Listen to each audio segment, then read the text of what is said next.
حلايب وشلاتين أكتر جزء أفريقي من أرض مصر، لكن عشان نتكلم عنه لازم نرجع لتاريخ السودان نفسه، وخصوصا لما ضمها السلطان الظاهر بيبرس لحكم مصر سنة 1277 أثناء الصراع الصليبي الإسلامي.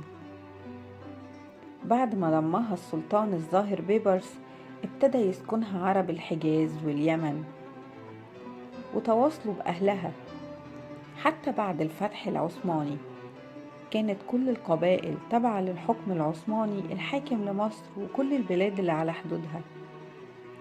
كانت طبيعتهم وقتها مجرد قبائل وممالك صغيرة متصارعة، لغاية ما تولى محمد علي حكم مصر. بعت ابنه إسماعيل باشا وجوز بنته محمد بيك الدفتردار، ومعاهم حملة كبيرة لضم السودان تأكيدا على أحقية مصر ليها، وهاجموا القبائل الساكنة فيها، وكانت القبائل دي اسمها الشيقية، واستخدم المدافع ودك قلاعهم لغاية ما استسلموا تماما واضطروا انهم ينخرطوا في الجيش المصري. وبرغم الاستسلام اتقتل إسماعيل باشا ابن محمد علي بسبب إهانته لملك شندي، وحرقوا حي عشان ياخد بطاره. لكن بقيادة محمد بيك الدفتردار قدرت مصر تحكم سيطرتها تاني على السودان، وخصوصا إنها كانت دويلات صغيرة متصارعة على الحكم، وكانت أوضاعهم مأساوية جدا. ومن خلال إعادة السيطرة المصرية قدرت مصر إنها تغير أوضاع السودان، وكمان تأمن القوافل التجارية.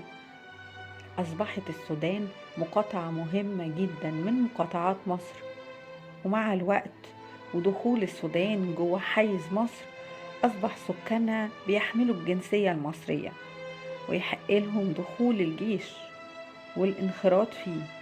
وكم حاكم مصر بيطلق عليه حاكم مصر وكردفان ودارفور والنوبة. حتى بعد احتلال بريطانيا تم عمل اتفاق بين مصر وبريطانيا بحكم ثنائي سنة 1899، لكن سنة 1955 وتحديدا يوم 12 نوفمبر وافق البرلمان المصري على انفصال السودان.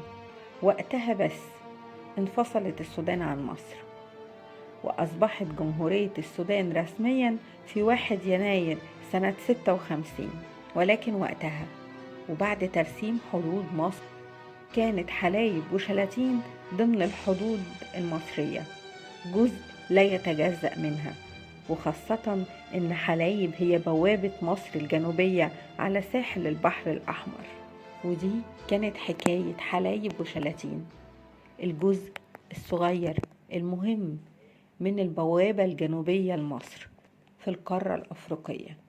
ودي كانت حكاية من حكايات مريم.